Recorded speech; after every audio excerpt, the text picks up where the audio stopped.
بسم اللہ الرحمن الرحیم۔ ہمیں موقع مل رہا ہے میرے پیارے بھائیوں، ہم اپنے پورے معاشرے میں اپنی خوشی کا اظہار کریں، یہ لوگوں کو میسج دیں کہ ہمارے پاس ایک بڑا عظیم مہینہ آ رہا ہے۔ شعبان کی آخری تاریخوں میں رسول اللہ صلی اللہ علیہ وسلم لوگوں کے سامنے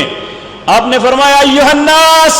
اے لوگوں غور سے سن لو، قد اظلکم شہر عظیم، تمہارے اوپر ایک بہت عظیم مہینے نے سایہ کر دیا۔ شہر مبارکن، یہ ایسا ببرکت مہینہ ہے، اس کے اندر روزے تم پہ فرض کیے، رات کا قیام نفل کیا، اور لوگوں یاد رکھو یہ صبر کا مہینہ ہے، اور صبر کی جزا جنت کے علاوہ کچھ نہیں ہے۔ یہ مواسات، خیر خواہی کا مہینہ ہے، لوگوں کے دلوں میں ایک دوسرے کی خیر خواہی بڑھتی ہے، تم لوگوں کی خیر خواہی کرو۔ جس نے کسی روزے دار کا روزہ کھلوایا، کہا ایک دودھ کا گلاس،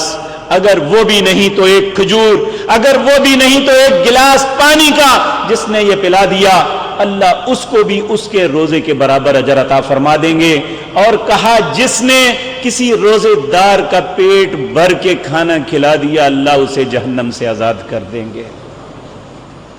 ہر چیز، اگر روزہ ہے تو کہا من صام،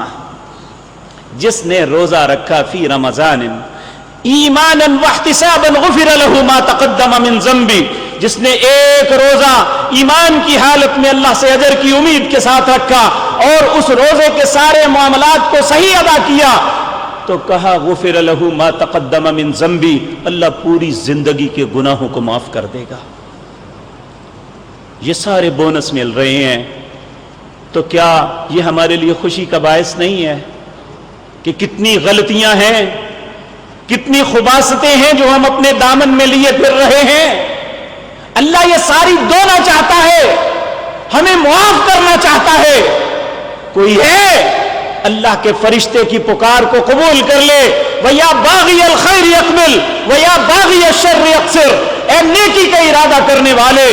اس کے لیے تیاری کر لے، اس کے لیے آگے بڑھ جا،